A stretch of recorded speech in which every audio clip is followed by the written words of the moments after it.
5 weeks, we have gotten 4 teams through the group stages, straight into that playoff bracket, and now teams through the rounds of Swiss. We are going to determine 4 more. We're starting it off tonight with Ivy Gaming Black, the number 4 seed from the Freljord group, taking on the Collective Odyssey, the number 5 seed from the Ionia group. My name is Gordo. I am joined tonight by Trajan. And Trajan, what are your thoughts on this matchup tonight? I'm really excited to kind of see what we get out of both of these teams. Obviously, they've had a little bit of a rougher season to kind of for what they're trying to do, right? Excuse me, but they're both in the play-ins. They're looking to make a really good impression for themselves right here. And honestly, I'm really excited to kind of see what specifically the bot lane from Ivy brings. Those two have played together for quite a while, if I recall correctly, and they have a reasonable amount of synergy. Yeah, absolutely. Big fans of Karn and WH Turtle, and they're going to be facing off against a TCO bot lane that does not have the most synergy here. Skurst has only really been in with this group for the last 2 games. Collective Odyssey have, of course, been making a collection of, no pun intended, changes to their roster over these last couple of weeks. Clockwork are going to be coming in the jungle. This will be his first matchup with the team here, and with the stakes as high as they've ever been, as you can only afford to lose 1 game here in this Swiss stage in these play-ins and actually still make it to the playoffs. So you could lose 1 series over the next 3 weeks, but that is it. So really, it's time to put up or shut up for both of these squads if they want to continue on in the ADL. Yeah, and it's really interesting too when you kind of look at both of these teams because they um both had relatively good starts to their season, going well 1-1 across the first couple of weeks, but between Ivy Gaming Black and the Collective Odyssey, they both have consecutively the first and second highest Baron power plays that we've seen this split. Which what that tells me is when these teams are able to navigate themselves into a good mid game transition where they have those early game leads, they run with it, right? In the one game, Collective Odyssey got a 7K power play. The one right below that, Ivy Gaming Black, got a 5K power play. Those are teams that know what they want to do when they're in the driver's seat and run with it. Yeah, just going to be a matter of getting into that driver's seat here. And somebody I'm going to have an eye on here is going to be Evan with an eye coming through on the Ivy Gaming Black side there, mid laner. Going to be locking in his signature Syndra here. This man has played 4 champions over the course of his 11 games this season so far, and Syndra is by far the most on it so far. He knows what champions he likes to play, and he knows how to get the most out of them. Number 1 in damage per gold of all players in the entire ADL here.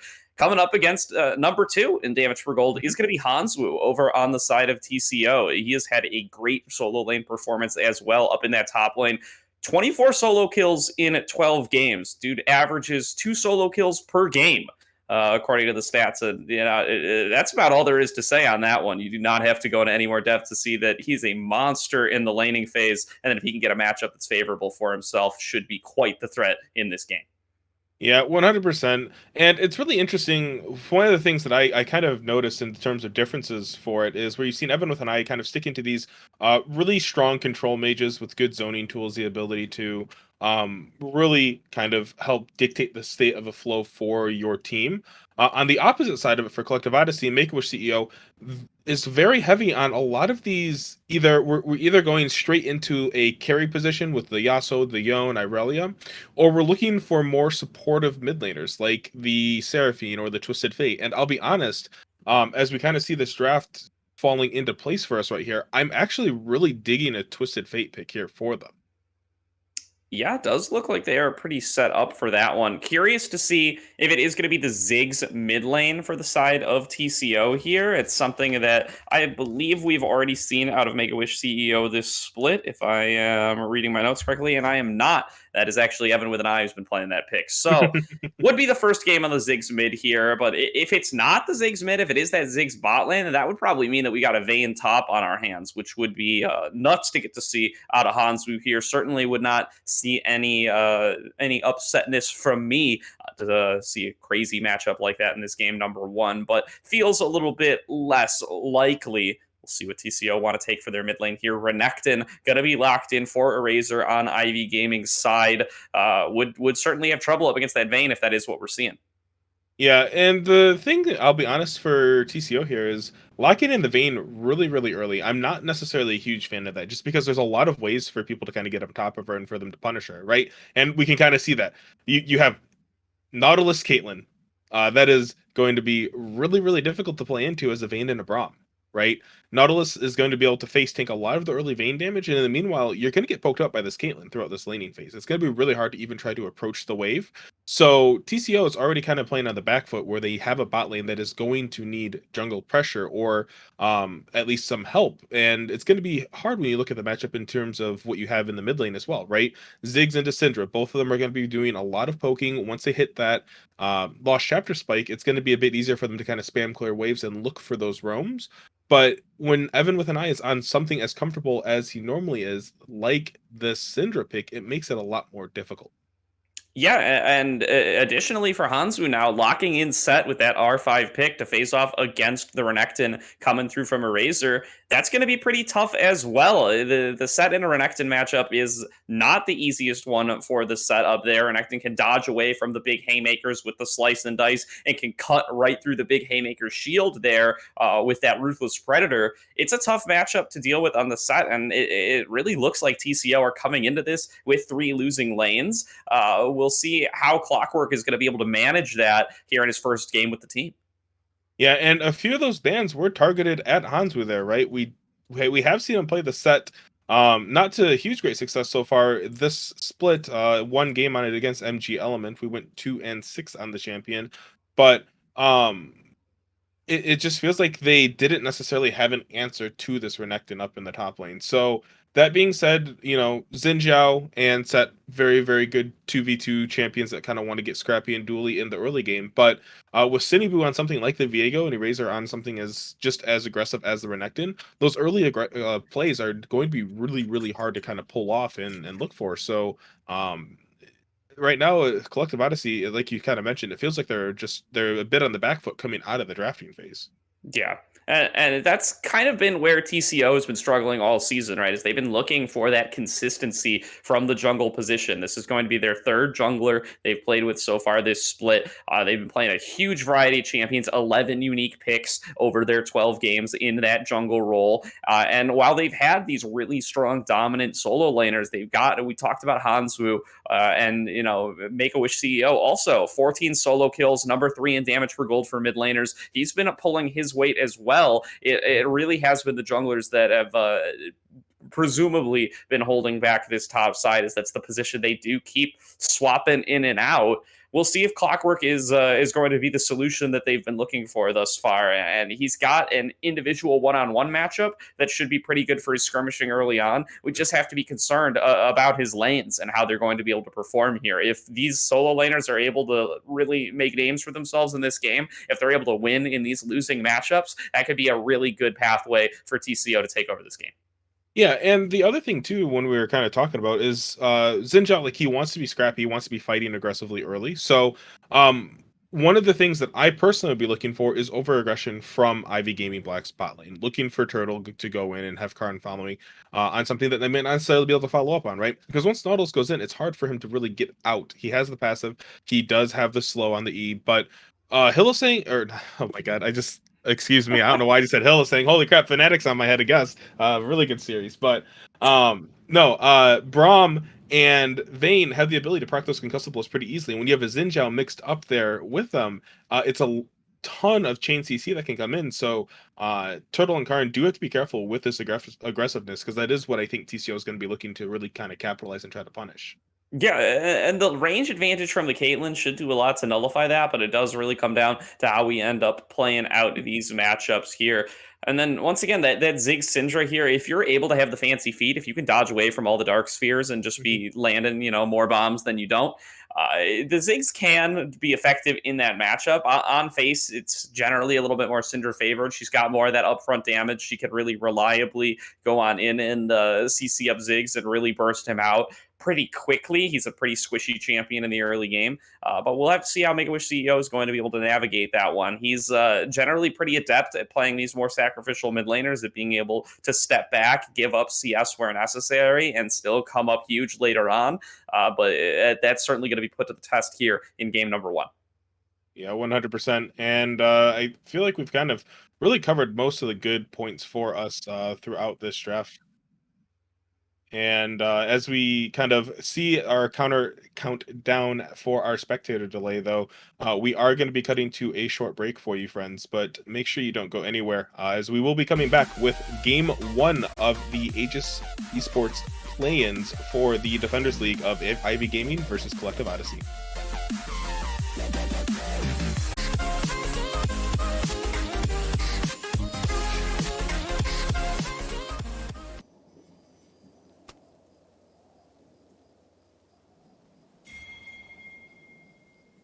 Hello, everybody. Welcome back. We got the Frog Cam on here for game one of the Aegis Defenders League play-ins. Ivy Gaming Black taking on the Collective Odyssey here in a best of three. Find out who is going to get themselves off a nice and halfway towards qualifying to the ADL playoffs. Yeah, and it's as we kind of get on to the rift here, looking at both of the teams right now, something to kind of notice for the bot lanes, both of them in particular, is there is an absence of heal from both of them. TCO, Skyr opting to take the cleanse, Banana Bread taking the sorry, Hillisang as we can call him now. That was a nice pick that just came out for them there. Really putting a damper on that. Now, Clockwork will respawn in time, be able to make it down, so there's not going to be a ton of loss out of that. City Boo will have a nice lead on him, not going to be able to spend that gold. Oh, did spend the gold, actually. Picked up his own longsword. So, both junglers are going to be starting their buffs at approximately the same time. It does look like Boo will not be getting a leash, while Clockwork will, so that Xin Zhao will be relatively on pace. So it's not necessarily the worst thing in the world. But as I was kind of mentioning there for you, Gordo, we do see Karn and Turtle ignite and exhaust in that bot lane, and Caitlyn has summoned Aeris, so that is something that I'm very curious about.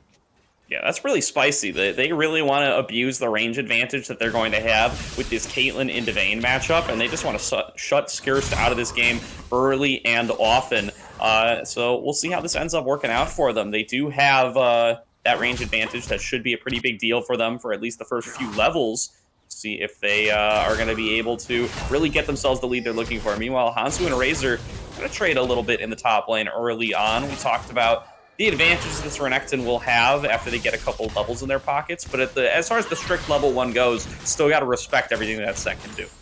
Yeah, Evan with an Eye is missing a lot of the Dark Spheres here on the early on, and those are potential trades that you just really can't afford to be missing, especially when Make-A-Wish is landing all of these bouncing bombs as Ziggs here. And another one's going to land, taking him down to just under half health here. No potions, no biscuits left, so Evan with an Eye is really kind of getting put onto the back foot here, as both mid laners kind of have the same amount of mana as well right now. Yeah, we talked about this as a place where the mid lane matchup can swing and where, you know, Ivy could potentially actually end up having a losing lane somewhere or other. It could be in that Cinder versus Ziggs matchup where if you just play the Ziggs at a super high level, you can end up coming out ahead in these trades. But as I say that, he's going to get stunned up by the Scatter of the Week. He's going to get hit by a little W there, and that is going to end up chunking him pretty low and bring them pretty much back up to parity in this middle lane. Yeah, but look at this. Turtle's already making his way up into the mid lane. Yeah, he's looking for potentially a little dredge line here. Does have access to the stun. flash. That's going to be the stun. The flash dredge line comes on through. Nicely executed here by the support mid duo of Ivy. They aren't quite going to be able to pick up that kill, but they are going to trade Turtle's flash for Make-A-Wish CEO's flash. That should be a pretty valuable trade here for the side of Ivy. Yeah, and it was really well played by Ivy in terms of just actual macro play for early game, right? Turtle knew that Karn went for a cheater, has the extra longsword, has the refillable pot, gonna get back in the lane. Still not down a CS. Oh, Razor taking a trade here. Yeah, and getting some good damage across as well. And you can see Hansu can't even throw out the Haymaker there because it's just going to get sliced and diced away from, and it's actually just going to end up locking him down for longer than he might want to be there. So really the matchup kind of swinging in the Renekton's way there. The way that you would expect it to, this wave going to crash, but Eraser's going to pretty easily be able to pick it up. There is Clockwork waiting around, though, here in that bush. Might be looking for a potential gank here onto Eraser. Would be a nice lead to give Hansu early on, but should be pretty tough to actually end up closing that gap here unless Eraser goes too aggressively. But he smells that something's up. He's not willing to actually dive in with the slice and dice and try to solo kill Hansu here.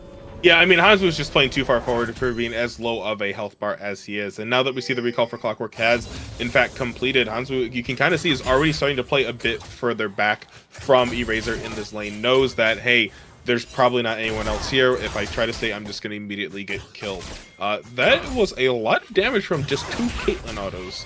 A lot more than I would expect to see at this stage in the game onto a Vayne. So really nice trades coming out here early lane. You can kind of see going as we predicted up through the drafting phase. But look at this in the jungles right now. Citybook is about to meet Clockwork. Yeah, they are potentially going to run into each other. Cinebu, though, just going to end up walking away. Doesn't look like any blows are really exchanged there. And look at the CS lead that Cinebu's developed for himself. Clockwork had to spend so much time in that top lane fishing for that gank onto a Razor that never really ended up culminating in anything. And now he's down about 4 camps here, it looks like. It's a substantial deficit. Yeah, and being down that much this early on is really, really going to put us hurt on the plan of what you want to do as specifically like a Xin Zhao, right? You want to be able to get to level 6 to get that Crescent Guard, to be able to look for those really aggressive plays and have innately that safety available to yourself, especially when you're against a Syndra, you're against a Nautilus, you're against a Caitlyn, you're against a Viego. But now that Cinebu is going to be able to get that Heartbreaker first, it's going to be a lot easier for him to look to force a play, and it's going to be a lot riskier for Clockwork to try to respond with a counter gank and vice versa, right? Clockwork, if he goes for a gank and Cinebu's in the area for that counter gank, it's a lot harder without that ultimate available too. Certainly is going to be here. As Evan with an eye and Make-A-Wish once again going to be trading with each other. We can see that Evan has built himself up a lead here in this winning matchup. Is a little bit over 10 CS ahead, maybe about 15 or so for the time being. Make-A-Wish does, of course, have the wave coming into him. And that's, you know, what you expect out of this matchup. That's the advantage of having the more dominant mid laner here, is that he's just going to hit those item thresholds sooner and could potentially balloon that lead even larger if he's able to get a nice angle going here. Oh, this could be so good. Coming in for the collapse here. Evan with an eye is collapsing onto Clockwork. That's going to be the unleashed power. That's going to be the scatter the weak. And a kill comes over to Evan with an eye. Ivy going to put themselves up 2-0 on the board with their first kill after level 1. Yeah, and that's a nice hook in the bottom. Oh my gosh! Too. Skirst has to literally watch out there as he's taken quite a bit from that dredge line into Karn's headshot. Going to stay alive for the time being, but the bottom lane of Ivy also striking here in this early game. Yeah, and let this be just a small reminder to all of my jungle mains out there, and just in general for people. Check your bushes. If you go someplace, just walk in the bush. It takes a couple of seconds. You don't have to worry about it. Because if Clockwork had checked that bush in front of that blue buff entrance right there, I guarantee you the TP probably wouldn't have happened and he wouldn't have lost his life for it. But because we didn't check the bush, we disrespected the level of vision control that Ivy has this early on.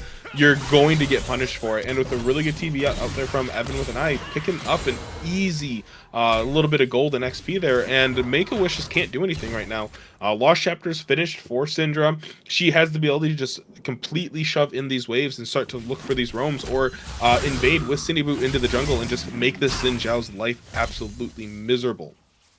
Yeah, Eraser having a fine time in the top lane as well. Has not gotten the CS lead that we see from Evan in the mid lane, but has been able to participate in other ways, has 2 assists, was able to collapse in for that play onto Clockwork earlier on. And the fact that this Xin Zhao hasn't been able to get anything done in the matchup up against Viego really just speaks volumes to what effects these lane matchups have had on the jungle matchup. Xin Zhao not being able to get anything happening early up against this scaling jungler really going to hurt TCO as we start to get into the mid game.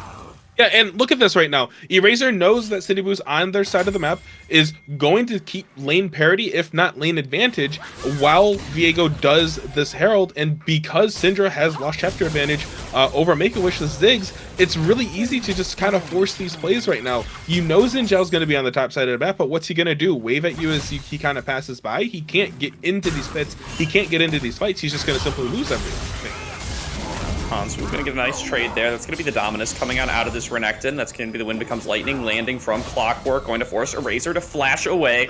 will stay alive here on the Crocodile. Going to be down that resource for a little bit, but the collapse is now coming through from Ivy. The stun comes through from Evan with an eye. The first reset going to come through on to the side of Cineboo, and he's going to turn it into a second one in an instant. Now Make-A-Wish CEO getting collapsed on by Turtle, looking to just keep this Ziggs as close as possible. Flashes over the satchel charge to keep himself on top. Dredgeline should be coming up here pretty soon. Not going to land, though, as Make-A-Wish CEO creates the distance, dodges out on the skill shot, manages to keep himself alive, but that is a small recompense for the loss of 2 kills up in that top side as Ivy continues to extend their advantage and are now going to throw down the Rift Herald as well. Yeah, up by 4,000 gold here at the just under the 10-minute mark. And what we can see here, Herald Summon top lane, taking the first turret. They're going to get this Renekton out of the lane and just start roaming with him. Eraser, 4 assists to his name. Very, very strong now. Has a full turret's worth of gold and plates on him. And in the bot lane, you could even see here, Skyers and Banana Bread weren't able to punish Karn. This Caitlyn can play back so safely that it's impossible for you to really step up unless he overextends and is really, really greedy. And he just isn't. Oh my god. Oh, they can't get the block off in time. Banana Bread had already used the E earlier on, could not get the stand behind me off in time, did not expend the flash on either side. That's just a little greed with your resources coming through from the side of TCO. They had a lot of opportunities to put that Braum in between Caitlyn ult and Vayne, and they just don't use any of them in time and end up giving over that kill. Well, and you saw there, Banana Bread was thinking about that. They're like, Caitlyn has Ace in the hole. We need to be able to block it because it will kill Vayne if it hits. And was standing defensively with her the entire time. But as soon as Cineboo showed there with Clockwork in tow and he got split for a second, Karn took the advantage, snapped off the channel, and was able to pick up that kill for himself. And now you can see this Caitlyn has the Dustblade of Drakthar completed. These auto attacks are going to hurt. And even if you can get on top of her in a team fight, you have so many champions that are dependent on resets. This thing's Evan's gonna solo kill this. Doesn't get the unleashed power off before Make-A-Wish CEO does the flash, so is going to keep Ziggs alive for the time being, but that's Clockwork getting collapsed on as well, going to keep CC'd up by this Nautilus. The distraction comes on through from Banana Bread, trying to make sure they aren't going to be able to go any farther. No kills can be picked up for Ivy, but they've got so much pressure here, and Dragon is spawning in just about 5 seconds. Gotta believe they're gonna start that up. That's another Dredge line, though, coming through onto Banana Bread. They're looking to keep this lockdown going. Cineboo does have access to the ultimate, not going to use it for the time being. They're just gonna peel on out. They're gonna clear away vision, and they're gonna claim themselves the free dragon that they've earned over the last couple of minutes of nice plays. Yeah, and you can kind of see here right now that the taking the first turret has kind of bit them just a little bit in the butt. Oh, Clockwork. Yeah, he's just getting collapsed on once again, having a terrible time on the top side of the map here. Eraser going to pick up another kill there. 4 deaths now for Clockwork on his first game with the squad. Most of them to Eraser, just collapsing on him and ruining his day. They're really using this Renekton, you can see, not to get a CS advantage in the 1v1 in the top lane, but to collapse on the jungle and just completely shut him out. As Make-A-Wish CEO going to get bursted out once again by Evan with an eye. Another kill goes over to Ivy. It's 7-0. Yeah, it was bound to happen at some point. Evan has such a huge lead over Make-A-Wish in this lane, and now Make-A-Wish is wishing that there was just a little bit of an easier lane and going, you know what, maybe we should have respected the Syndra just a little bit more. But that is going to be talk for a potential game 2, as we see here. Mid-tier 1 is going to get broken before the 14-minute mark. Ivy is looking to extend that gold lead up here now. 24,500 gold compared to 17. We're looking at a 7,500, almost 8,000 gold lead at the 13-minute mark. The plates are getting eaten up here in the bot lane right now. And even though there's 3 members of TCO down here, they can't do anything about it. Oh my god. That would have been a one-shot if the shield had not come on through from Banana Bread, but now he is going to take the bullet for Skiers and actually going to step on the trap and give up the double kill as well. Karn gets himself 2 kills in the 2 versus 2 in the bottom lane, and that's going to open up this turret to just lose even more plates before they fall down in just about 45 seconds. The turret's going to go down. Ivy Gaming is going to be able to get all 3 turrets and all 15 plates on the map before the 14-minute mark. This is absolutely devastating. Oh no, Clockwork! Ooh, nicely played by Evan there, knowing not to use the Unleashed Power because it would all just get immuned by Crescent Guard. But that is Crescent Guard down now. Cineboo going aggressively here in the 1 versus 2. Doesn't even care. There's no Crescent Guard available. Make-A-Wish CEO not even finishing an item yet. Doesn't really represent that much damage. This Viego has his way with the map. Can just keep moving into the middle lane. Can keep making these aggressive trades. And doesn't even really have to worry about it. So now Turtle gonna have his recall interrupted, but just gonna be able to walk on out of there. Has his jungle at his back. That's the shift plate you were talking about, Trajan, and now Scarce taking a 1v1 up against Karn, gets himself exhausted, though. Evan with an eye is here to clean this up, even if it does not end up going the Caitlyn's way, but there's not even going to be a chance to get a kill from the side of Scarce. 10 kills now to Ivy Gaming Black. Yeah, Scarce there, a little bit of a desperation play, had the final hour, thought with the invisibility from the tumble that they could get it, but Karn had the exhaust, and because of that, the damage reduction and attack speed reduction was enough that it bought him enough time for Evan to get down there with the Syndra. Didn't even have to use the Unleash power, just a simple Dark Sphere was enough to pick up that kill for them, and now TCO, we're looking to try to slow the pace of this game down. You can see up in the top lane right now, Hanswu was trying to freeze the wave at that tier 2 turret to buy time for his team, but now the game's been accelerated. His Clockwork is going to die again. Yeah, just getting collapsed on once again, although Evan with an eye taking incredibly low here. Looks like Hansworth might be able to pick that one up. Hanswu is going to be able to do so. Now it is going to be a Razor in the 1 versus 1. He's going to be able to clean this one up for his team. Wasn't even able to finish off Evan with an eye either, and now there's the collapse coming on through from Turtle. They're going to be able to pick up that kill onto Make-A-Wish, and now it is going to be Banana Bread trying to run away here back into his middle lane, but he's getting hit by the ace in the hole. He's getting finished on off by Turtle's Nautilus. Double kill goes over to the Ivy Gaming support. It's a 4-for-0 all in all. They somehow don't end up finishing off Evan with an eye, and Ivy Gaming are well and truly on perfect game pace. Yeah, I mean, this is the dream game, and we talked about this in the Champion Select too, Gordo. When one of these teams gets a lead, they know exactly what they want to do with it. They want to run away with it, and they want to end it. Second Herald gonna be picked up for them right on spawn almost. We still have 4 minutes until Baron spawns. This game is a 12,000 gold lead at 16 minutes. This is absolutely insane by Ivy Gaming Black here. They have come into this play-ins and when we are hungry, we're going to make playoffs. Are you going to stop us?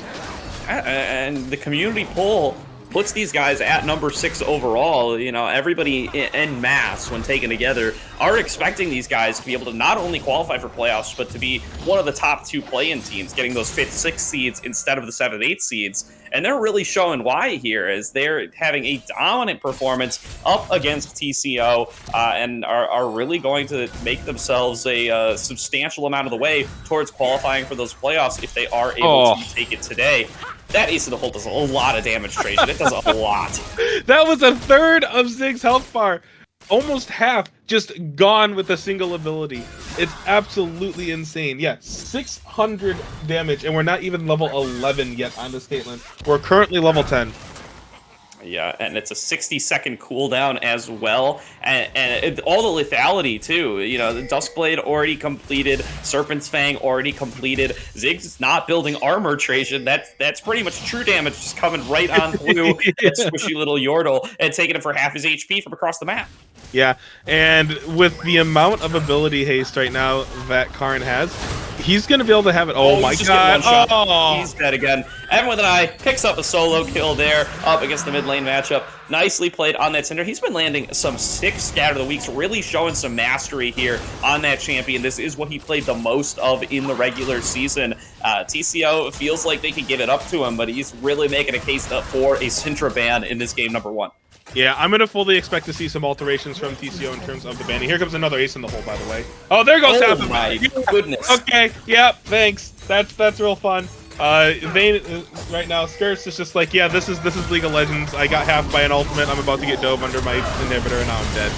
Yeah, both bot laners cast their ultimates, their point-and-click ultimates onto Scarce, and it does not have a chance after that happens.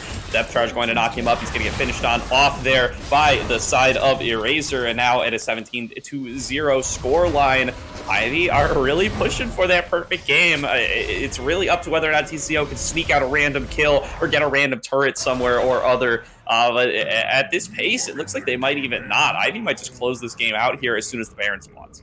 Yeah, do you think it's company abuse if the Make-A-Wish CEO puts in a request for themselves? I don't know. It might be. It seems like a little bit of a conflict of interest, but they need it at this point if they're going to be able to get even a single turret or kill in this game. Yeah, it's just looking like the game is more or less just running through some of its motions right now. Ivy Gaming Black firmly in control on Soul Point. Baron is spawning in a minute here. If we take a look at the items across the board, Evan with an eye, 2 items completed completed, has the void staff, working on a needlessly large rod. I can only assume that's going to be a death cap.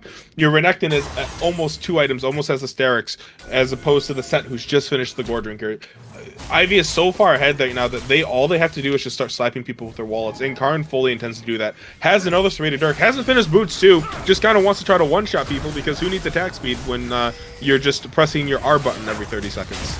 Yeah, Karn's just going to plant himself in this top lane, and if a fight breaks out in the jungle, great. He's going to contribute just by ulting, and that's all it's really going to take here. Hanzu taking a bunch of damage, going to be backing away. That is going to be the ultimate coming out.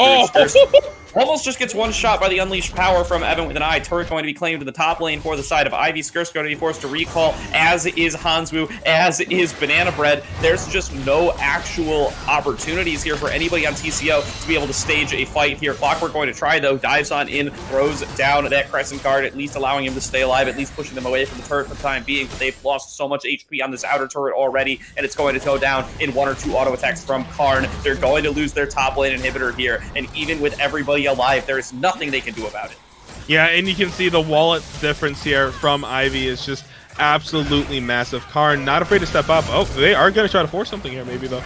Yeah, Mega Inferno Bomb dealing plenty of damage there to Karn. This is their best opportunity. They see that there's only 3 members ahead of them. They know that the Renekton's in mid lane. They know that the Syndra's in bottom lane. This would be the best chance the TCO has to win a fight or even take a single kill, but they just can't make it happen. Karn gets too much distance away. They don't feel comfortable running through the Viego and through the Nautilus. Now, once again, they're falling back here to defend this top lane inhibitor. It's going to end up falling down. Evan with an eye. Almost one-shot Scarce once again. Doesn't even need the ultimate this time around, although it did just come off cooldown. So again, Vayne walks out, takes a bunch of damage, walks back to base, comes out, takes a bunch of damage, now has to walk back to base again. He's not even playing League of Legends, Trajan.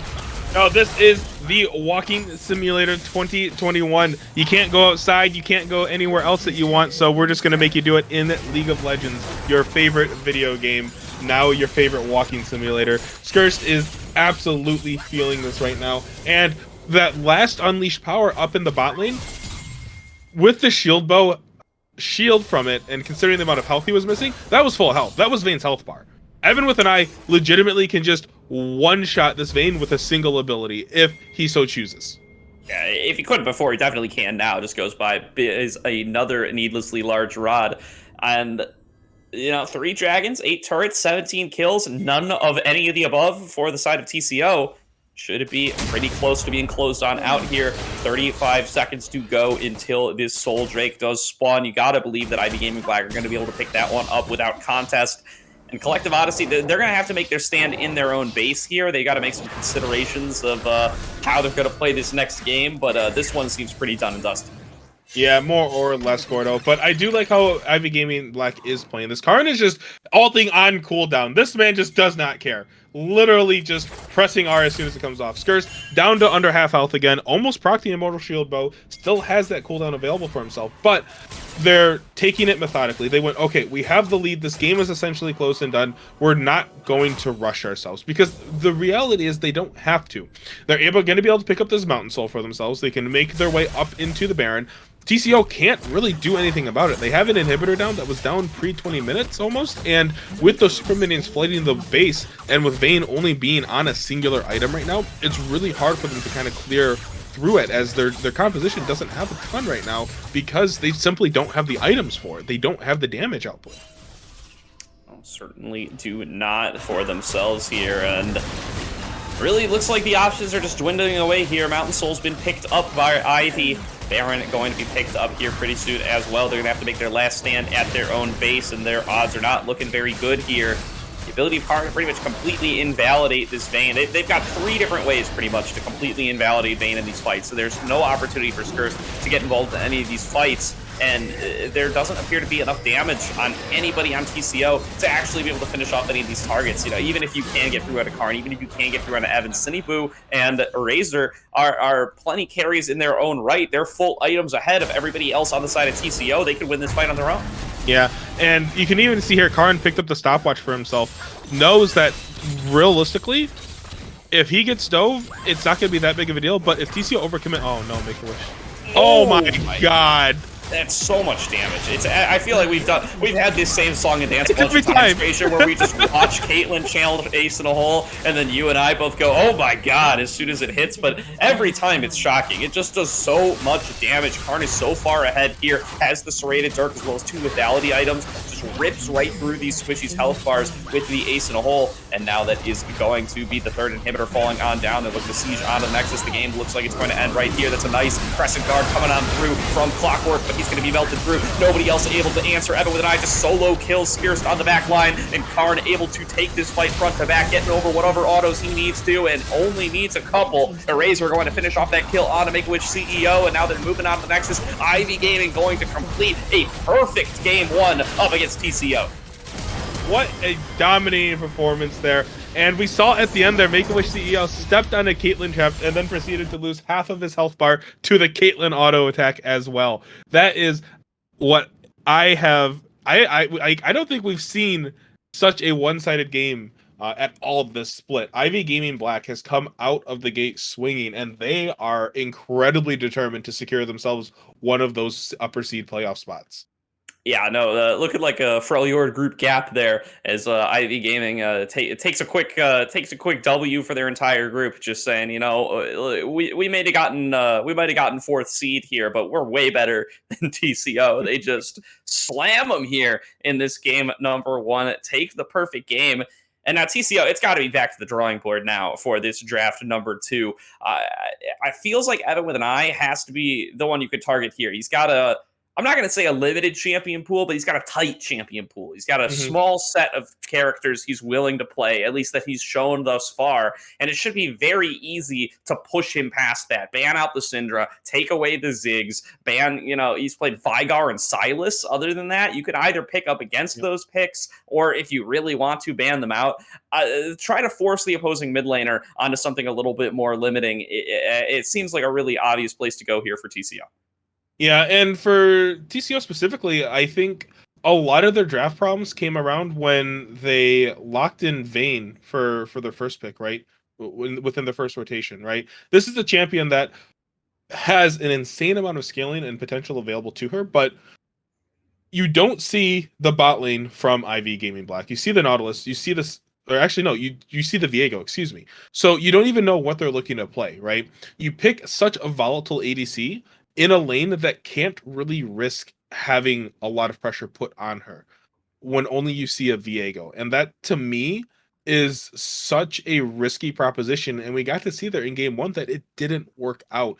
You had a bot lane that couldn't play the game at all. So as we get into game 2 here, I think TCO, they need to focus on one, looking at having a much more even bot lane rather than one that is going to be one-sided based on picks, and look to at least try to constrain Evan with an ice champion pool. That man looked way too comfortable on that Syndra, and we've seen him play it way too much this split.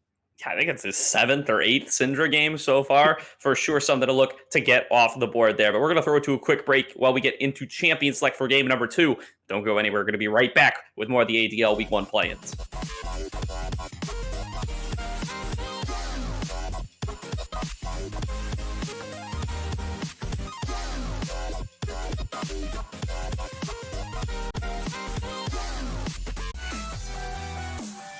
What?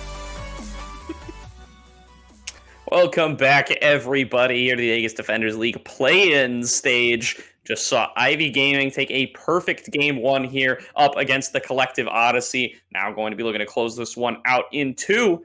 Let's TCO have something to say about that. And they are going to lead off with the Syndra bantration. It's what we were talking about earlier, and it is what we're going to see.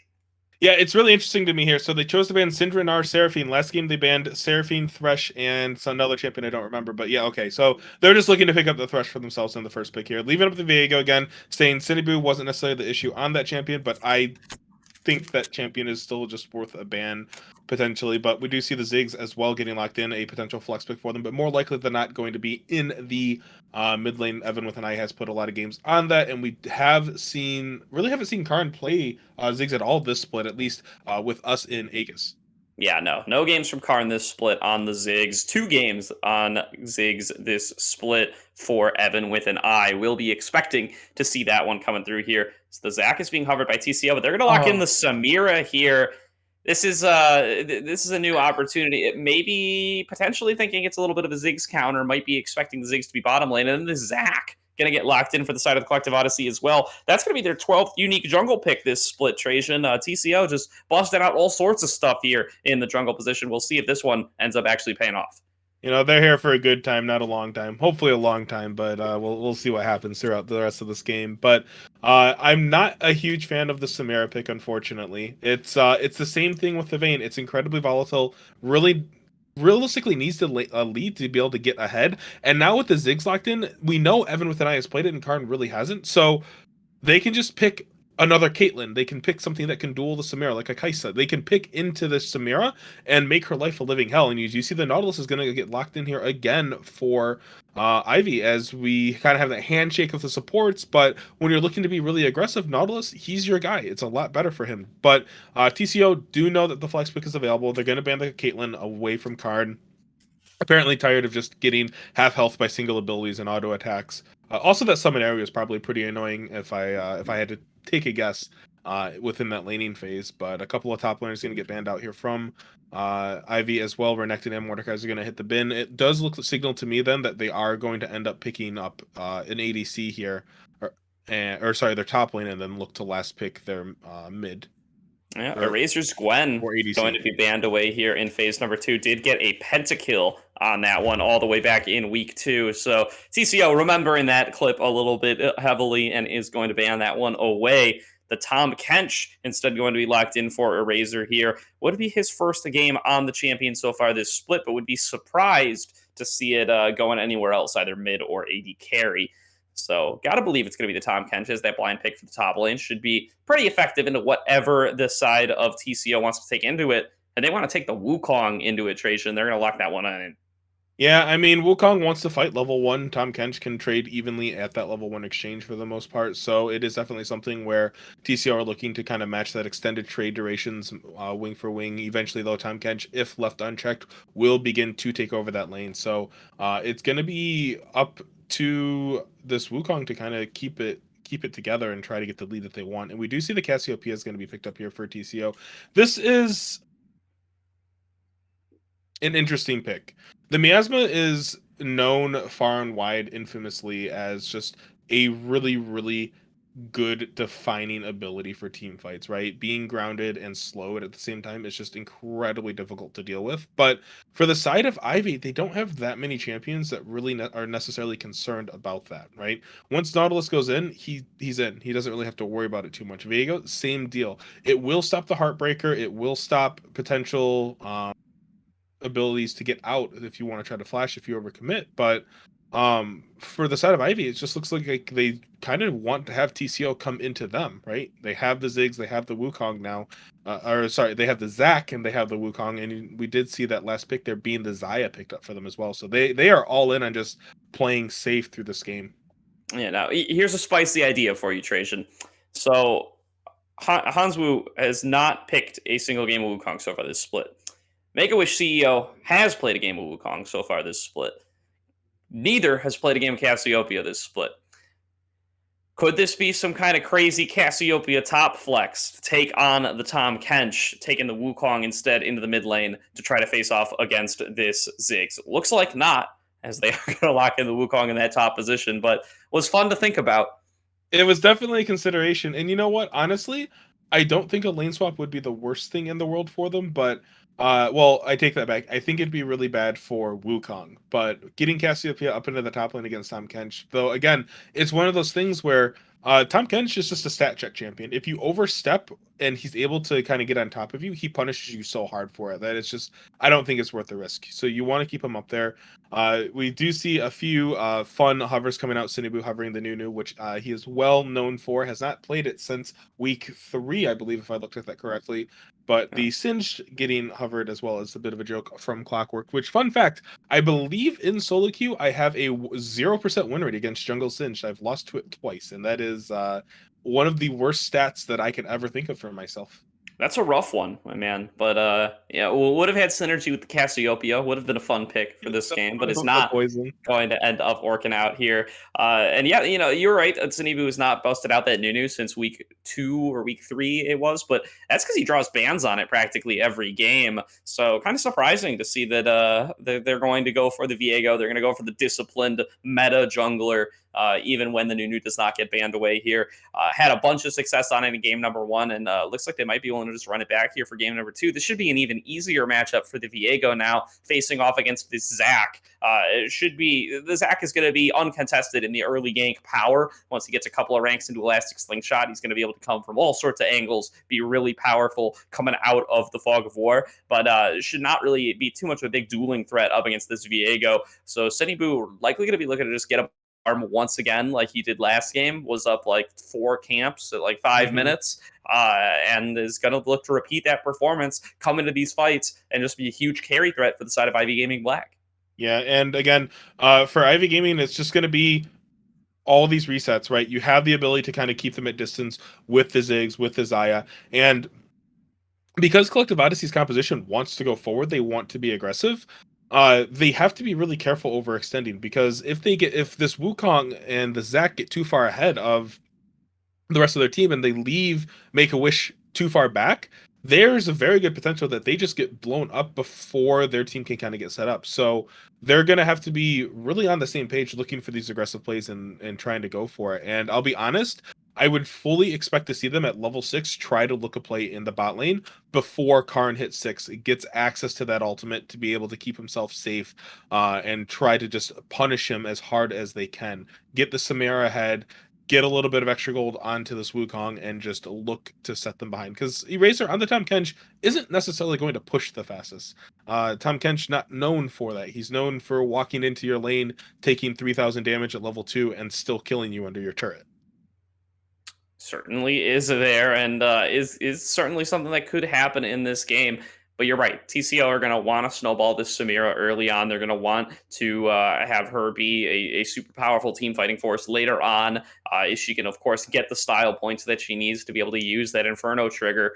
And some jungle interference would be a good way to get there. It's going to be tough to have that aggressive lane up against the Nautilus Zaya that you might be looking for, unless Banana Bread is able to land some sick hooks on this Thresh. So going to want to look to Clockwork to be able to force these things. Going to want to look to Hanzwu to try to teleport into the bottom lane and make these things happen as well. But it's going to be an execution-heavy play that TCO certainly were not able to have a lot of autonomy in the last game. So they're going to need to have their laning phases go a little bit better for them early on this game if they want to make any plays at all. 100% Gordo. All right. Well, with that said, we're going to throw it to a quick break here as we get loaded on up into the game, but do not go anywhere. We're going to be right back as soon as we're loaded in for the ADL play-ins matchup between Ivy Gaming Black and the Collective Odyssey.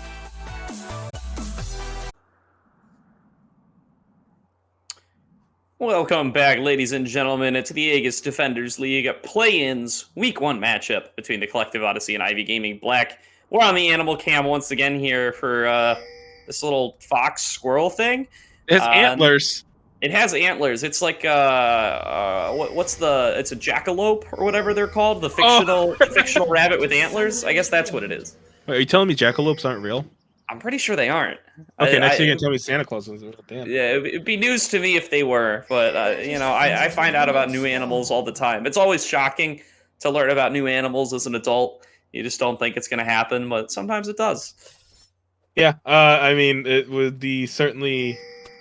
Now I have to actually look. We have to take a look at this as we kind of get onto the Rift here. Take a look at what everyone's got going for themselves. Make-A-Wish CEO opting out of the Phase Rush, going for the Conquer, but did take the Ghost. So TP advantage is going to be going to Ivy Gaming Black here in these early stages. So it will be a bit harder for TCO to look for these TP plays that I kind of wanted to talk about here, where they should be looking to punish this bot lane really early. And it does look. Oh. Okay. Rough start for Skirst there, as he's going to be forced to blow the flash. Turtle nicely camping in that bottom bush along with Karn. Going to throw on out the dredge line, claim himself a free summoner spell. That's an advantage of the bot lane for the side of Ivy for the next 5 minutes. Want to see if they're going to be able to find any opportunities to punish that along with Sinibu. Yeah, it's going to be really risky now, especially as a Samira in the spot lane. Now, Karn is going to be on the side, not necessarily the most punishing champion, but if Turtle gets a good hook, gets a good dredge line, it's really easy for him to just kind of line up those feathers and get a quick root on them with the Blade Caller. Now, something to keep in mind is this is patch 1.16. The 1.17 patch has not come out yet, so Xayah has not received her buffs currently. So once that comes out, I expect to see the champion a whole lot more, but as it is, I still think she's a really good pick into this. You have a short-range aggressive ADC, and it's really easy for Xayah to kind of punish that, because you don't have to worry about the normal range deficit.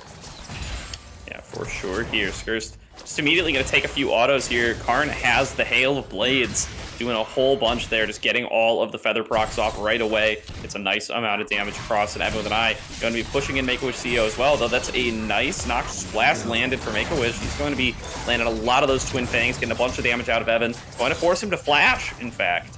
But that is going to be the entire mana bar for this Cassiopeia, who crucially does not have access to the flash. Yeah. Well, and Make-A-Wish still has both the summoners, so can look to try to punish this, but Evan with an Eye will be hitting level 3 here, has the stats recharge available, has TP as well, so going for this aggressive trade isn't the worst thing in the world. You just take a reset, spend your gold, come back into lane, and now you're stronger than Cassiopeia, force them into a really bad recall, and now boom, you've got lane control, and the game is really hard again for Make-A-Wish. So Evan with an Eye, though we did have to burn our flash early, it's still going to be advantage. Turtle. Hello. Going to interrupt both recalls here, going to land a nice dredge line as well. That is going to be the death sentence coming on through from Banana Bread, but the exhaust comes through from the side of Karn, and he's going to pick up first blood in the 2 versus 2. Banana Bread landing some nice skills there, but just does not have enough to bridge the gap there. Gets a bunch of damage done onto Skirst, so that's going to be first blood claim for the side of ID Gaming Black. Yeah, you can see both exhausts coming up for the ADCs. They're trying to give themselves the room that they need, but the Halo Blades from Karn was enough to be able to get a little bit of extra damage out, plus the passive feathers. So now Skirst on the back end here, going to be walking back in the lane, but will start losing a little bit of the CS here, as Karn will be getting a good reset, but Make-A-Wish is in a bad spot now. Yeah, blew the ghost there, trying to stay alive, but he's likely going to have to flash here as well. Will he do it in time? No! Sinibu going to be able to take him on down there in the 2 versus 1. Nicely played by the Ivy Gaming jungler. Going to pick themselves up a second kill here, and this game is already starting to look like game 1. Trajan Ivy is off to a strong early lead. They've got their scaling champions ahead. They're winning the lanes that they're supposed to be losing. It's not looking good. Yeah, and we can see here Karn opted to go immediately for the Berserker's Greaves off of that reset. Had 1100 gold, with some despair, picked up a health potion, and with this, it means that the Xayah can just run down the Samira now. Samira can't get away. Flash won't be coming up for about a minute or 2 minutes here now, and with that such a long time away, it's incredibly dangerous for the Samira to even just think about walking into lane now, because Turtle still has the flash available, so they can look to punish the Samira again on repeat. Yeah, absolutely here, and can punish the Cassiopeia as well, too, who just blew both of her summoner spells, both of which were mobility-focused ones, by the way, and now just doesn't have access really to anything here, and is going to naturally push the lane at least a pretty significant portion of the time. You gotta believe it's really hard to just farm with just your auto attacks as the Cassiopeia, especially when the Ziggs can just keep causing the waves to bounce. Yeah. It's gonna be really tough here. And we can kind of see here, Hanswu is in a world of hurt as this Wukong. Relatively even in CS, but you can look at the health bars. Eraser just doesn't take damage. He doesn't care. Yeah. Banana Bread has to be very careful, too, about expending that death sentence in the bottom lane. When that tool is down, it's really just open season now for Turtle to step forward to look for these aggressive hooks, because there's no real threat to lock down Karn and to stop him from doing damage. And he before level 6, he's just going to do more than the Samira. That's another hook there, landed onto Banana Bread, taking a bunch of damage here, going to try to keep himself alive with Dark Passive Shield. That's going to be a knock-in coming through in the mid lane as well. Sinibu getting this repeat gank on to Make-A-Wish CEO, going to finish off that kill. Banana Bread forced to step forward to try to stay alive, and is going to fall down to Karn as well. 2 kills across the map for Ivy. Yeah, just a lot of really great pressure that we kind of see here from Ivy Gaming here. Sinibu doing a really good job of punishing this Cassiopeia, and like you mentioned, she has to use her abilities on it. Oh, that's a collapse coming on through from Chaotic Clockwork, but the Razor flashes forward, gets the lick off, and finishes off a kill there onto Hanswu. Solo 1 versus 2, 5-0 for Ivy across the map. They've got themselves a 3k gold lead. They're getting themselves a whole bunch of turret plates, and once again, they are just dominating this game number 2, Trajan. Yeah, and you can see the unfamiliarity coming out from the side of Clockwork this game. On the Zac, this champion that hits level 5 and just wants to start repeat ganking. That was his first gank this game.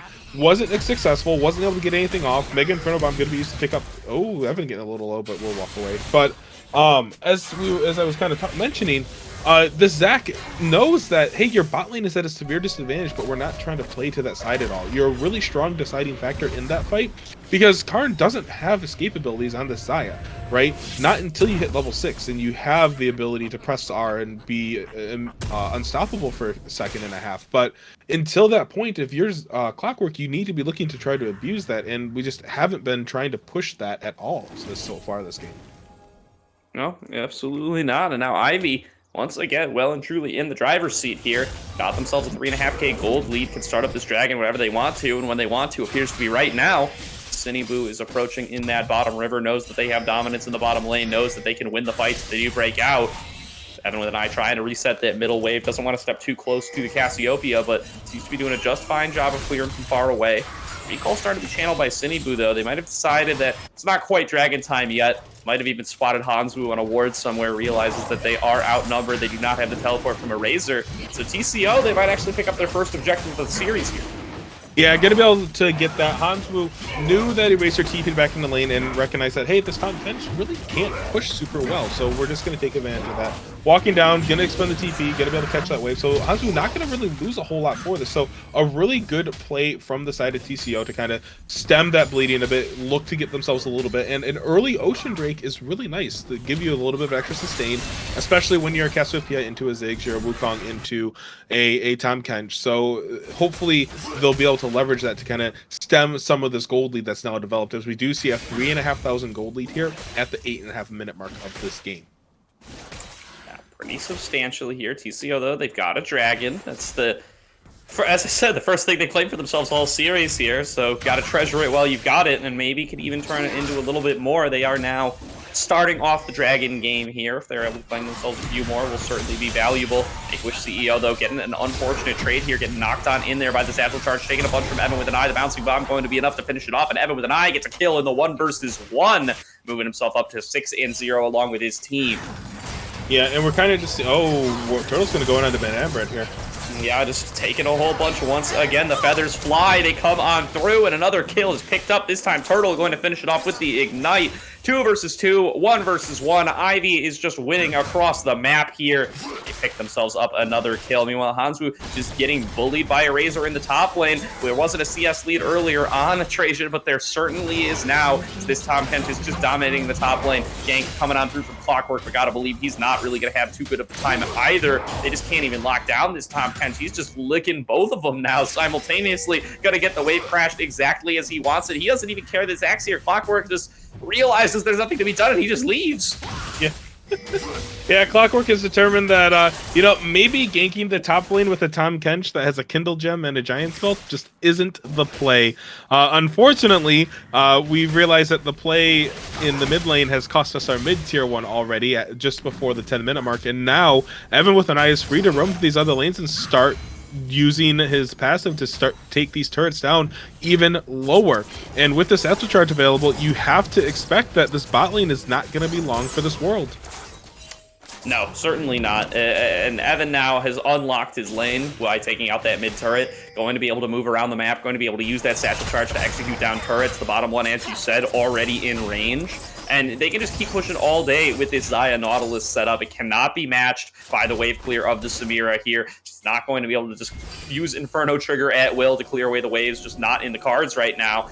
Even now that Samira is level 6, he's down a level 2 Karn. This bottom lane is just going fully in the side of Ivy Gaming Black, and they're going to be looking to crack open this turret here sooner rather than later, as Evan is already starting to roam down.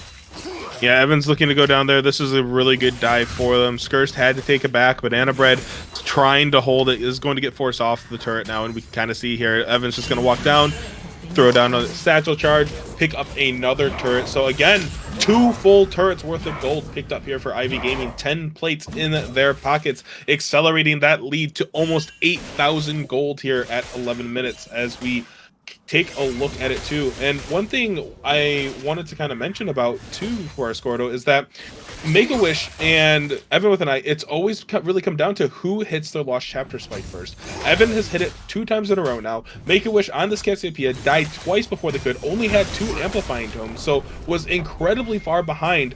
And because of that extra mana and that extra ability power, it just meant Evan had the continuous edge over this cast in lane, so you can't continue to push waves out into him, and eventually you're just going to lose these trade wars from the amount of the barrage of spells that Evan with an eye will be able to cast at you. Yeah, and Trajan, mid lane turret has fallen, bot lane turret has fallen, top lane is at 2 plates, and Ivy has a Ziggs and the Rift Herald. They might end up with getting all 15 plates for the second game in a row here. Yeah, this is looking to be slightly unfortunate. You can see multiple members here from TCO are trying to walk up there, but Cinebu is going to find Banana Bread and Skurs. Eraser is looking a little hungry right now. Yeah, Razor dives on in there with the Abyssal Dive. Turtle going to get engaged onto the top lane, though. This might be the kill for TCO that they've been looking for quite a while. They get Turtle low, and they do pick up the kill for Hanswoo, but now this bot lane is just not going in their favor. Samira going to get taken on down there by the side of Cinebu. He's going to rush on through as that corrupted Samira going to pick up a kill onto the Thresh as well. 2 for 1 across the map now in favor of Ivy, but TCO, they claimed their first Dragon of the series earlier. They claimed their first kill of the series here and now, and they're looking to get another one here as Evan with an eye getting collapsed on by this Zac, but the damage from Karn is just too big. The feathers ripping through this Zac, going to enable them to pick up another kill. They're going to decide to donate it over to the Ziggs here. That's going to be 10-1 on the scoreboard in favor of Ivy Gaming Black. Yeah, and Hanswoo doesn't have the Cyclone available. You can see Carnage just confident in walking up here. Has the Immortal Shield bow finished, has the Berserker's Greaves. This Zaya is coming online. A full item complete at the 13-minute mark. You can see here now that Viego, Cinebu able to pick up the second dragon of the game. It will be an Infernal Soul this rift, so TCO have to breathe a slight sigh of relief of going, hey, we stopped their dragon stack really early. We know it's going to be an Infernal Soul now. It's going to give us some time to try to scale, to try to get into this game.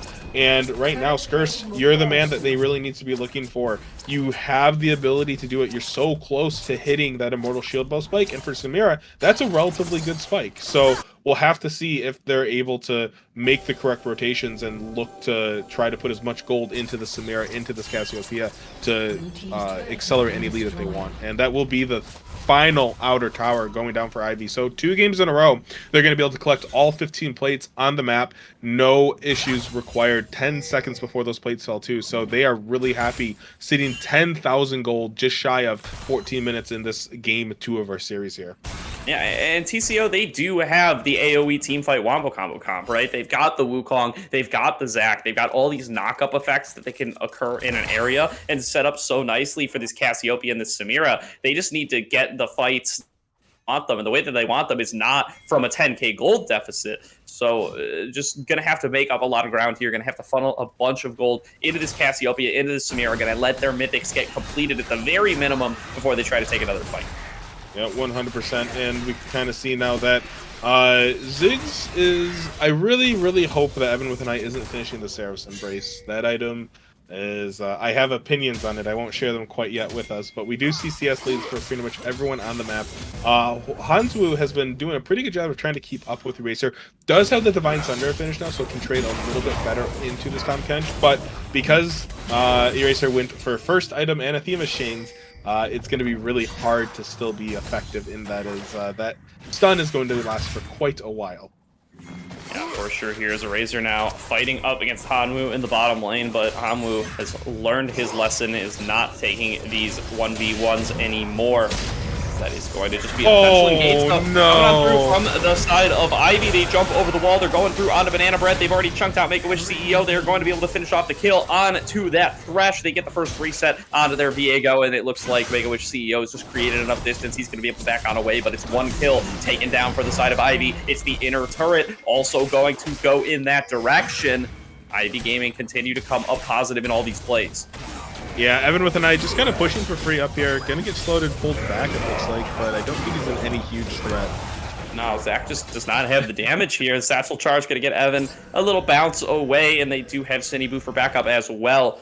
Clockwork just going to have to back on away, going to have to recognize that there's no play to be made here. Meanwhile, Ivy, they're already pushing on the top lane. They're always making plays happen elsewhere on the map, and they're always getting themselves further and further ahead. Trajan, English CEO, trying to interrupt this, but just going to find himself snared on up. Doesn't look like any follow-up is available here, but Ivy really looking to take this turret. Yeah, that turret is only a couple of auto attacks away from death, and you can see the tracking from Ivy's been really good. Knowing that Clockwork is on the bottom side of the map right now, Turtle is quite low and probably does want to try to get a reset in. But the pressure's just been unrelenting from them. Eraser continuously in the spot lane. Clockwork knows that they can't 2v1 him. It's almost suicide at this point.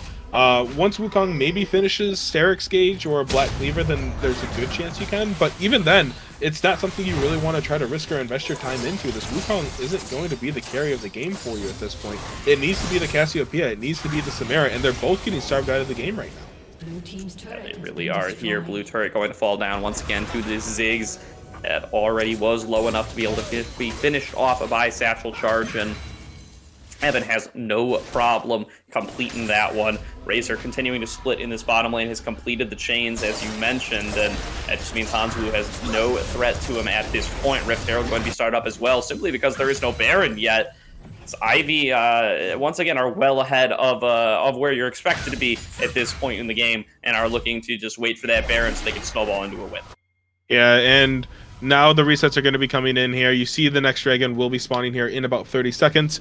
2.5 minutes. Again, it just feels like this game has been going on so much longer than it has, Gordo, but a 11,000 gold lead, excuse me, at under 18 minutes is absolutely insane. Ivy in full control of this game too, looking to secure their second dragon, start snowballing those Inferno Drakes, and after that couple of minutes have passed and they reestablish priority in their lanes, which is going to be really easy for them, fully expect them to just turn their attention to this Baron and go, TCO, what do you got? For sure here, Dragon spawning up just now. Ivy going to be able to pick this one up pretty easily here, and then it is a minute 40 until the big purple worm hits the map. Razor continuing to side lane pretty much all day long, can answer pretty much anybody at any time now, is never really at any threat, is so beefy on this Catfish. Although Evelyn and I getting jumped in the bot lane, the ultimate comes through from Hanzu. It's going to be Turtle trying to run interference, gets the knock up there from the death charge. Here comes the ultimate as well. Hanzu though dashes forward, looking to try to finish off a kill, is going to be able to do so. A big shutdown goes into the Wukong's pocket, but he's going to get taken on down by Sinibu on the backside. That's going to be the first reset coming on through. Let's see if Sinibu can make more happen. Looks like the answer is going to be no. It is just a 1-for-1 in the bottom lane. As TCO, they get themselves a little something. That's a big shutdown being finished off by the Ziggs here. That's more gold into Hanzu's pocket. Yeah, and you can kind of see now that TCO, they've gotten a 200% increase of their kills from game one throughout this series now. 2 kills in their pocket, both of them on Hanzu, so this Wukong will be doing a bit here. Was able to pick up had the Kindle Gem, a couple more longswords for himself, but now they need to try to look to translate this into something. Hanzu doing a really good job of trying to look for these engages, for these punishes, but TCO's composition as a team needs to be able to react to these. They need to understand that, hey, Tom Kench is going to just continue to split push right now. They are trying to collapse on him, but he's just going to channel away, and he's going to go on a bit of a abyssal voyage there. I think that's what it's called still. It might be different now. Abyssal dive now. Oh, abyssal dive, excuse me. I forgot. It knocks people up now. Herald summoned here in the bot lane. Nash hasn't even spawned. We have 10 seconds on it still. Ivy's doing a great job of controlling the vision through this. They're going to pick up their final inner turret, it looks like. Clockwork is looking for something here, but the rest of TCO just isn't at the ability or level to try to fight this. Yeah, absolutely not, and that's going to be another Rift Herald charge coming on through. That's going to get that turret well within execute range, and it's going to be finished off by Evan with an eye, and now the fight's going to get started. Clockwork's already been locked on down, was not able to get the engage he was looking for, is going to burn down here, flashes away from the Ziggs ultimate, but is already burning down to the Leandry's burn. Now here comes the collapse coming through from Sinibu, trying to finish off that kill, gets hooked out of the ultimate, but is able to get his first reset. It looks like the ultimate comes through from Eraser to keep Sinibu alive. He's going to be able to regen health off the back of it to be able to take over that Zac. That's going to be 1 kill for the side of Ivy. It's going to be an inhibitor for the side of Ivy, and they're just going to once again back on away. They can get ready for the Baron here and just look to finish it off. You know, Gordo, I'm going to be completely honest with you. I have played almost 100 games of Viego this season already. I have never seen that interaction. I didn't think you could get hooked out of a heartbreaker right there, but it looks like in the last second of that animation, it's going to be able to do it. But Hansu getting on top of Evan with an eye here. Yeah, Hansu's made it happen once already. It's going to look to make it happen again. The second Cyclone comes on across, and he's going to finish off the solo kill here. 3-2, a positive scoreline coming through for the TCO top laner. See if it is going to be enough. It's just looked like so far it cannot be, but another kill picked up onto Evan with an eye. More gold going into this Wukong's pocket. This is the best chance they have to be able to win fights, is just to continue funneling gold into Wukong, trying to get resets here for Samira as well to be able to actually win on out of the fights. Yeah, and now Ivy is looking to position themselves in the top side of the jungle for TCO, getting this vision, collecting everything that they can, stealing away all these jungle camps, and just ensuring that they are all but guaranteed this Baron. And TCO, they want to try to force a team fight throughout this, but Cyclone's still not up for the side of TCO, and that is a key ability for these team fights. It does look like it's going to be about a 40-second cooldown on it. So the Baron is just going to get started up here, and TCO, it looks like they're just going to have to concede it. Yeah, absolutely. Here, just going to be Ivy starting off the Baron. No contest to be seen from the side of TCO. They're going to finish off that one. They're going to look to seize onto the base. It's already happened once already this series, and once again, the Ivy look like they can probably just brute force it if they wanted to, but once again, they're going to split between the lanes that still have inhibitors standing, and they're going to look to take them both at the same time. They were able to do that successfully in game number 1, and once again, it is going to be this strong macro plays coming on across from the Ivy Gaming Black squad. Yeah, and I really like the split from them here. They send a Racer in the mid lane instead of having the 4 and put the 4 up in the top lane. And one of the biggest reasons for it is Clockwork is going to be on his bottom side camps. We know he lost his top side camps. He has to be doing something. He's not just going to sit in base doing nothing. So by putting the Tom Kench in the mid lane, it just means that it's a lot harder for him to gank that particular champion, as a Racer is just absolutely unkillable this game. And we see this first inhibitor fell, and they're just going to go for it. Yeah, the Dredge Light comes on across. That's a huge amount of damage from that Mega Inferno Bomb as the fight had started front to back, and this is an opportunity for Cindy Boo to get a whole bunch of resets. Finishes off one, is going to start taking over the other one. They're going to knock out the Zac as well. Skir's going to follow as well. Now it's all everybody on to the Monkey. Wukong going to fall. That is going to be a double kill going over to the side of Cindy Boo. The Fountain Dive comes on through to complete the ace. Double kill goes over to Banana Bread. They have gotten 5 more kills than they did in the previous game, but that's going to be well and truly okay with Ivy as they close on out the Nexus, and they take this game at number 2, going up to 1-0 in the ADL plays. What an absolutely dominating performance coming out of Ivy Gaming Black here in the week 1 of our play-ins. Really, really well played by all of them specifically. They, as a team, they just look to be on the same page, looking to make these proactive plays and just take advantage of the leads that they were given. And that's really all it's about here in this play-in series, is being able to, one, generate that advantage for yourself, but then 2, being able to run away with it, right? We saw multiple thousand gold leads within minutes of the game starting, and that's just because they knew what they were doing. Their draft was that much stronger, and they were fully intent on taking advantage of that. Yeah, for sure here. A great performance coming through from the side of Ivy tonight. Really impressing on this one. They're really looking to step themselves up here for the play-ins, and really coming out in full force here. A couple of incredibly convincing games up against Collective Odyssey. You know, as far as score lines go, these guys were only 1 game apart. Ivy coming in at 2 and 3. Odyssey coming in at 1 and 4, but Ivy really made that gap look huge in this game. Yeah, and you can kind of see this squad most of them have been playing with each other for a few splits now. You have that familiarity, you have that synergy, and they are on a next level compared to some of these other teams that we're going to be seeing. And hopefully they're going to be able to carry that momentum with them throughout the rest of the play-ins. I am very excited to see what they bring for us in the playoffs this season. It is going to be a very exciting one for sure. For sure. Ivy Gaming Black now just 1 series win away from guaranteeing themselves a spot in those playoffs. Collective Odyssey now can only afford to, or cannot afford to lose any more over the next 2 weeks. They're going to have to 2-0 if they want to make their way into those playoffs here. But that is going to do it for tonight's broadcast. Not going to be seeing any other teams in this evening in particular. Are going to have to come back next week for that one. But from myself, from Trajan, and from Quanta on production, thank you all for tuning in and have an excellent night.